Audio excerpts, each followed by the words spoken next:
আমার আজকের জুমার দিনের মুসল্লি বাবারা, আল্লাহ রাব্বুল আলামিন আমার রহমাতুল লিল আলামিন নবীর সম্মান যে কত বাড়িয়েছে। আল্লাহ রাগ দিয়া কয়, ও হাবিব আপনার শান আমি আল্লাহর দরবারে অনেক মহান, আমি আল্লাহ দুনিয়ার মানুষের কাছে করে দিলাম প্রমাণ। জোরে জোরে বলেন না সুবহানাল্লাহ। বন্ধুরে আমার আল্লাহ রাব্বুল আলামিন পবিত্র কুরআনুল কারীমের মধ্যে বলেন, ওয়া রাফা'না লাকা যিকরাক। আল্লাহ রাব্বুল আলামিন ডাক দিয়া বলে, আমার বন্ধু নবীর শান যতটুকু বাড়ানোর আমি আল্লাহ ততটুকু বাড়িয়ে দিয়েছি।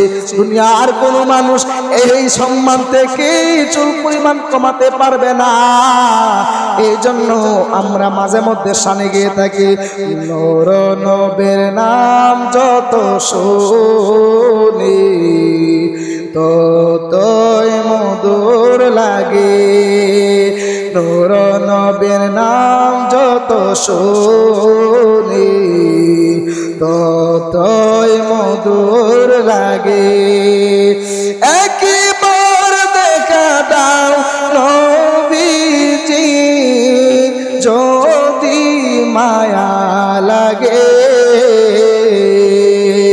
নূর নবীর নাম যত শুনি ততই মধুর লাগে। জোরে জোরে বলেন না সুবহানাল্লাহ। আজকে আলোচনা করব আল্লাহর হাবিবের সামনে আজমতের উপরে, কেননা রহমাতুল লিল আলামিন ছাড়া ওই কবরের মধ্যে কেউ আপন হবে না। আজকে বাংলাদেশে অনেকে আমরা সুন্নিদেরকে এভাবে আঙ্গুল তুলে বলে, আমরা সুন্নিরা নাকি মাহফিলের মধ্যে নাকি আমরা নবী নবী করি, আমরা সুন্নিরা কেন নবী নবী করি, আমরা কেন নবীর শান গাই, আমরা কেন নবীর শান ও আজমতের উপর আলোচনা করি। আমাদেরকে এমন ভাবে অনেকে কটাক্ষ করে কথা বলে। ও বন্ধু,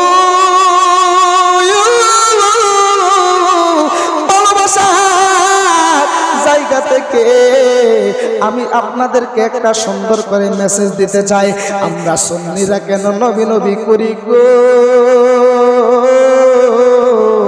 আমরা সুন্নিরা একটা কারণে নবী নবী করি। ভাই আপনার আপন হবে না ওই কাল হাসরের ময়দানে, ভাই বড় দন লোকদের বাদন, ওই ভাই কোনোদিন আপনার আপন হবে না। মা, যেই মা আপনাকে গর্ভের মধ্যে 10টা মাস 10 দিন গর্ভে ধারণ করেছে, ওই মা আপনার কবরের মধ্যে আপন হবে না। আমরা সুন্নিরা কেন নবী নবী করে এই কথা আপনারা জেনে নিন। মা আপন হবে না যেই বাবা দুনিয়াতে সন্তানের জন্য মাথার গাম পায়ের মধ্যে ফালায়া পরিশ্রম করে সন্তানকে লালন পালন করে, ওই বাবা কোনোদিন হাসরের ময়দানে আপন হবে না।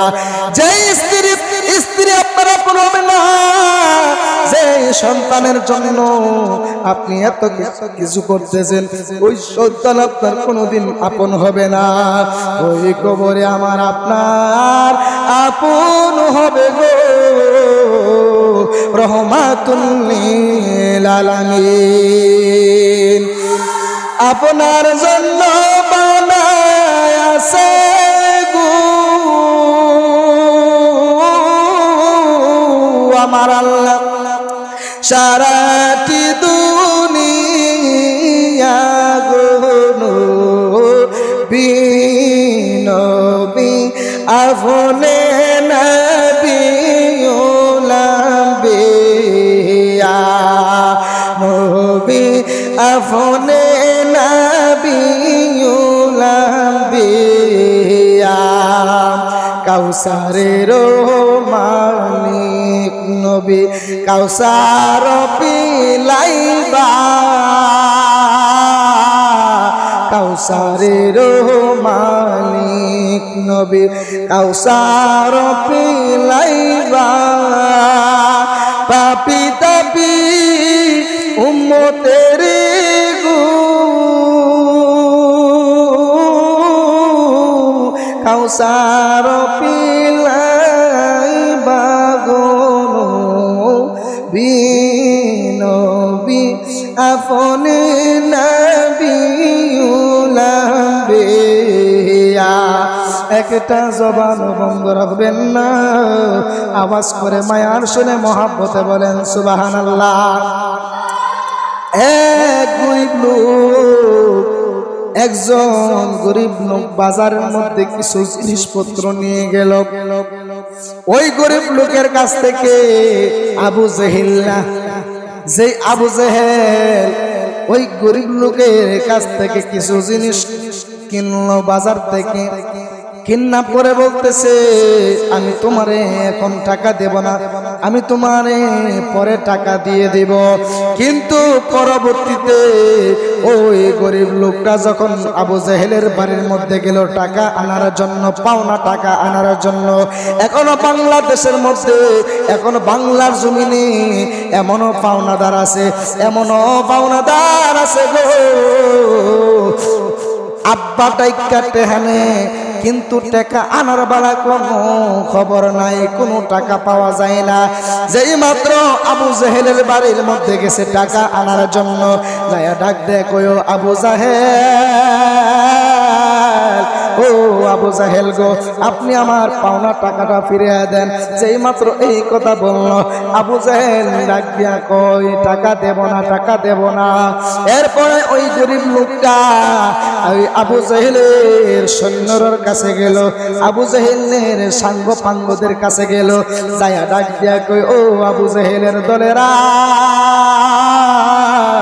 ও আবু জাহেলের দলেরা রে, তোমাদের লিডার আবু জাহেল তো আমার টাকা পাওনা টাকা দিতেছে না, তোমরা যায়া বলো না আমার পাওনা টাকাটা দেওয়ার জন্য।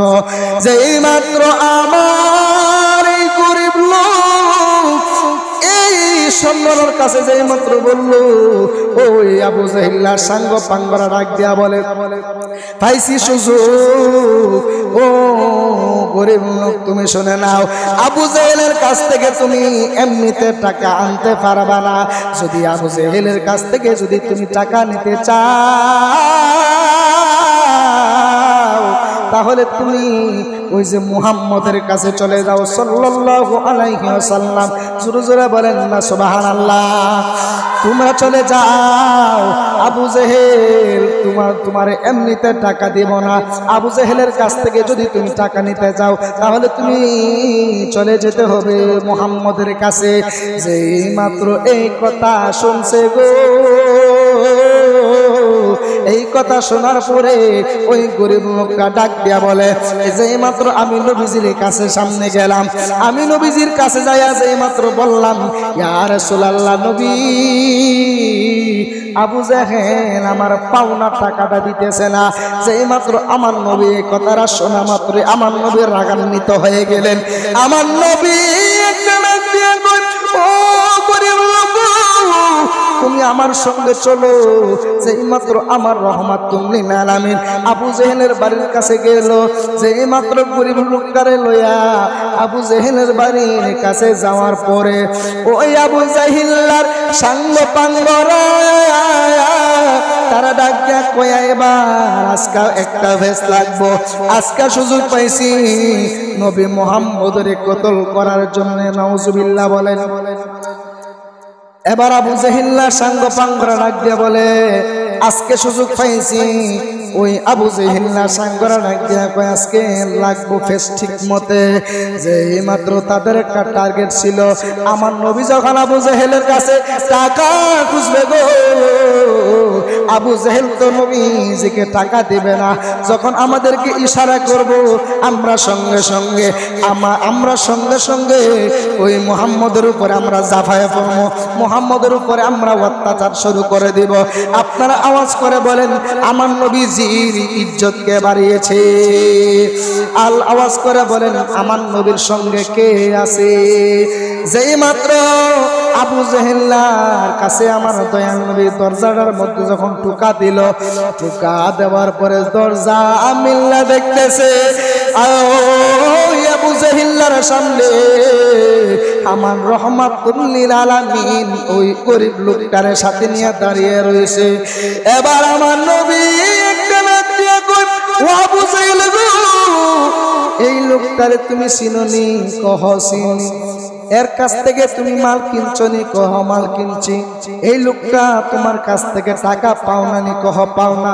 এবার আমার নবী একটা ডাক দিয়া কয়, ও আবু জাহেল, তুমি গরিব লোকটার টাকাটা তুমি ফেরাইয়া দাও। যেই মাত্র আমার নবী এই কথা বলছে গো, এই কথা বলা মাত্র আবু জেহেল সঙ্গে সঙ্গে টাকাটা দিয়া দিল। আবু জেহেল যেই মাত্র টাকাটা দিয়া দিল, আমার নবীজি এই গরিব লোকটারে লইয়া চলে গেলেন। সুবহানাল্লাহ বলেন। যেই মাত্র গরিব লোকটাকে সাথে নিয়ে আমার রহমাতুল লিল আলামিন চলে গেলেন। এবার আবু জেহেল্লার সঙ্গ পান করে ডাক দেয়া কয়, ও আবু জেহেল গো, আমরা ভেবেছিলাম আপনি মুহাম্মদ নবীজি আসলে ওই নবীরে আমরা আক্রমণ শুরু করব, ওই নবীজিরে আপনি আক্রমণ বেজ্জতি করবেন। ও আবু জেহেল, আপনি কেন আজকে তাকে আক্রমণ করলেন না? আবু জাহিল্লা একটা ডাক দিয়া কয়, ও আমার বলে মানুষেরা রে, আমার চোখটা যদি তোদের চোখের মধ্যে যদি থাকতো রে, তাহলে তোরা বুঝতে আমি কেন আবু জেহেলের টাকা আমি আবু জেহেল কেন ওই গরিব লোকটার টাকাটা আমি নবীর কাছে দিয়ে নিলাম। জোরে জোরে বলেন না সুবহানাল্লাহ। যে মাত্র ডাক দেয়া কয়, কেন টাকা দিয়ে দিলেন? আবু জেহিল্লা ডাক দেয়া কয়, আমার নবী যখন বলছে টাকা দিয়ে দাও, আমি পিছনে তাকায় দেখতেছি আমার এই নবীজির পিছনে, মুহাম্মদের পিছনে আমি তাকায় দেখতেছি এত বড় একটা জীব, এত বড় একটা জানোয়ার আমার দিকে এভাবে হাত করে রয়েছে। আমি যদি বলতাম টাকা দিতাম না, আমি দেখতেছি ওই জানোয়ারটা আমার গিলে খেয়ে ফেললো। ও আমার দলের মানুষেরা রে, আমি টাকাটা দিয়ে দিলাম। এ আমার যুবক ভাইরা গো, আবু জেহিল্লা জানতো আমার নবী যে নবী, কিন্তু মানত না। ঠিক না বেঠিক? এই আবু জেহেল কেমন বেয়াজ্জতি আমার আল্লাহ আবু জেহেলের করলো। এই জন্য যারা আবু জেহেল মার্কা রয়েছেন, আপনাদেরকে বলতেছি একটু সাবধান হয়ে যান। কারণ আবু জেহিল্লারে মারতে বড় পালোয়ান লাগে নাই, আবু জেহিল্লারে মারছে ছোট দুইটা বাচ্চা। জোরে বলেন না সুবহানাল্লাহ। এবার আবার শুনেন আবু জেহেলের মৃত্যু কিভাবে হলো। আবু জেহেল তার মৃত্যু কিভাবে হলো একটু আজকে শুনে যান।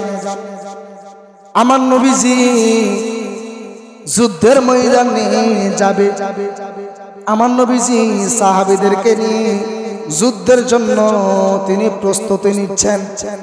হঠাৎ করে দুইটা ছোট বাচ্চা এসে ডাক দেয়া কয়, ইয়া রাসূলুল্লাহ, নবী গো, আপনারা তো যুদ্ধের ময়দানে যাইতেছেন, আমরা কি যুদ্ধের ময়দানে যাইতে পারো মনে?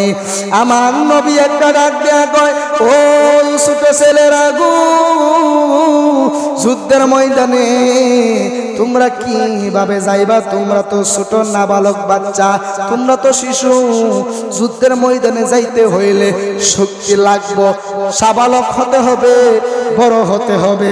এবার এই দুইটা বাচ্চা ডাক দিয়া কয়, ইয়া রাসূলুল্লাহ, নবী গো, আর সাহাবীদের সঙ্গে আমাদেরকে লাগিয়ে দেখেন কে বড়, কার শক্তি বেশি। সুবহানাল্লাহ বলেন। যেই মাত্র আমার নবীজির সামনে ছোট দুইটা বাচ্চা এমন কথা বললো, আমার নবী তো খুব আশ্চর্য হয়ে গেলেন। আমার নবী একটা ডাক দেয়া কয়, সাহাবীরা রে, ও সাহাবীরা রে, ও সাহাবীরা, তোমরা শুনছনি ছোট দুইটা বাচ্চা কি বলে? এবার একটা ভাই ডাক দিয়া কয়, ইয়া রাসূলুল্লাহ, নবী গো, আপনার একটা সাহাবীর সঙ্গে আমারে লাগায় দেখেন, আমারে লাগায় দেখেন, আপনার সাহাবীর চাইতে আপনার সাহাবীর চাইতে আমার শক্তিটা বেশি। যেই মাত্র একটা সাহাবীর সঙ্গে লাগাইলো, এই সাহাবীর কানের কাছে মুখটা নিয়ে ডাক দিয়ে কইল, নবী সাহাবী গো, আপনি আজকের জন্য একটু হায়রা জানকা, আমি একটু জিততা যাইগা, কারণ আমি যদি জিততা যাই তাহলে তো আমি যুদ্ধের ময়দানে আপনাদের সাথে যাইতে পারবো। এরপরে আরেক ভাই ডাক দিয়ে কয়, ও ইয়া রাসূলুল্লাহ, নবী গো, আপনার একটা সাহাবীর সঙ্গে লাগায় দেখেন, আপনার একটা সাহাবীর সঙ্গে আমারে দাঁড় করায় দেখেন, আপনার সাহাবীর চাইতে আমি অনেক বড় হয়ে যাব। সুবহানাল্লাহ বলেন। এবার আমার নবী যখন সাহাবীর সঙ্গে দাঁড় করালো, ওই ছোট ছেলেটা ডাক দিয়া কয়, ও আল্লাহর নবীর সাহাবী গো, আপনি যদি আড়ুরা বাইঙ্গা যদি বৈশা যান তাহলে তো আমি আপনার চাইতে অনেক বড় হয়ে যাব। আমি যদি বড় হয়ে যাই আমি যুদ্ধের ময়দানে যাইতে পারবো। এবার আমার নবী একটা ডাক দিয়া কয়, ও ছোট ছেলেরা গো, আমি তোমাদেরকে অনুমতি দিতাম না, আজকে কেন অনুমতি দিয়েছি জানোনি? তোমাদের বয়স দেখে অনুমতি দেই না, তোমাদের শক্তি দেখে অনুমতি দেই নাই, আমি তোমাদের যুদ্ধে যাওয়ার জন্য আমি তোমাদেরকে একটা কারণে অনুমতি দিয়েছি, কারণ তোমাদের অন্তরে আমি রাসূলুল্লাহর মহব্বত অনেক বেশি। যেই মাত্র যুদ্ধের ময়দানে গেল, যাওয়ার পরে সমস্ত সাহাবে কেরাম যুদ্ধ করতেছে, কিছু কিছু সাহাবীরা দেখতেছে এই ছোট দুটো বাচ্চা শুধু যুদ্ধের ময়দানে শুধু আটতেছে আর ঘুরতেছে। সাহাবীরা ডাক দিয়া কয়, এই ছোট দুটো বাচ্চা শুধু অনর্থক এই যুদ্ধের ময়দানে এসেছে। এবার ওই সাহাবীরা ওই ছোট দুটো বাচ্চারা ডাক দেয়, দাঁড় করায় ডাক দেয়া কয়, এই তোমরা কিসের জন্য এসেছো যুদ্ধের ময়দানে? তোমরা যুদ্ধ করো না, কোনো কিছু করো না, শুধু হাঁটতেছো আর ঘুরতেছো, বুঝতে পারতেছি না তোমরা কেন এসেছো? এবার এই ছোট দুইটা বাচ্চা ডাক দেয়া কয়, আমরা কেন এসেছি জানো? এবার ডাক দেয়া কয়, কাফেররা আর বড়রা কোনটা? কাফেররা বড়রা কোনটা?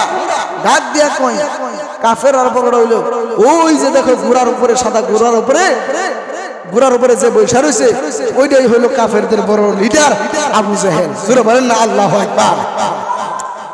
যেই মাত্র এই ছোট দুইটা বাচ্চা ডাক দেয়া কয়, একজন আরেকজনকে ডাক দেয়া কয়, বাইরে ও বাইরে, ছোট ভাই বড় ভাই মিলে পরামর্শ করলো, বাইরে আমি শুধু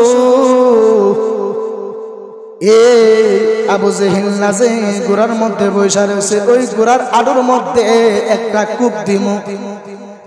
এরপরে আরেক ভাই ডাক দিয়া বলতেছে, বাইরে এরপরের কাজ আমি নিজে করে নিব। এরপরে ডাক দিয়া কয়, দুইটা ভাই মিলে যেই মাত্র যুদ্ধের ময়দানে চলে গেল। যুদ্ধের ময়দানে যাওয়ার পরে ওই আবু জাহেল এই দিক দিয়ে ওই ধরে মার, ধরে এরে মার, এরে ধর, ধর এরে মার। আবু জাহেল তো নিচের দিক দিয়ে তো কোনো খবর নাই। এবার এই ছোট দুইটা বাচ্চা এক ভাই গিয়া যখন এই ঘোড়ার আডুটার মধ্যে যখন একটা কূপ মারছে, আডুটা যখন বাইঙ্গে, যখন ঘোড়াটা যখন একটু কাইট হয়ে গেছে, এরপরে আবু জাহেল যখন কইছে, কেডারে? আল্লাহু আকবার বলেন। যে মাত্র ডাক দেয় কই, কেডারে? এই কেডারে কইতে দিদি আরেক ভাই আবু জাহেলের গাট্টা ফাতার একটা মেরে দিছে, সঙ্গে সঙ্গে আবু জাহেল দুনিয়া থেকে বিদায় হয়ে গেছে। এই জন্য আমি বলে দিলাম, সময় থাকতে নবীর সঙ্গে দুশমনী নয়, সময় থাকতে নবীজির সঙ্গে ভালোবাসতে হবে।